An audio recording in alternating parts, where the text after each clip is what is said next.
Most students in Bangladesh are still studying the old way. They spend hours writing assignments, making presentations, and searching Google. But in 2026, smart students use AI. In this video, I will show you 5 powerful AI tools every student should start using today. Welcome to Growth AI Technologies. These tools can save time, improve skills, and even help you earn money online. On this channel, we talk about AI tools, productivity, and online income for students and beginners. If you want to grow with AI, consider subscribing. Now let's begin with tool number 1, ChatGPT. ChatGPT is one of the most powerful AI tools in the world. You can use it for writing assignments, understanding difficult topics, learning programming, and generating ideas. It saves hours of study time, but remember, use it to learn, not to copy blindly. Tool number 2, Grammarly.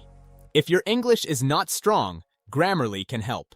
It checks grammar, spelling, sentence clarity, and tone. Very useful for assignments and emails. For Bangladeshi students, this is great for CVs and LinkedIn, simple and powerful. Tool number 3, Canva.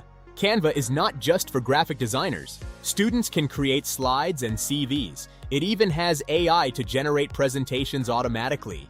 This saves a huge amount of time on university projects. Tool number 4, Notion AI. Most students don't plan their work properly. Notion helps you organize study schedules, notes, and goals with AI summarization. If you manage your time better, your results improve automatically. Tool number 5, Google Gemini, another powerful AI assistant from Google. It integrates with Docs and Gmail, perfect for fast research and academic help. In 2026, students who use AI will move faster. Start learning these tools step by step. If this video helped you, like and subscribe. In the next video, I'll show tools for CSE students. See you in the next video. Until then, take care. Bye-bye.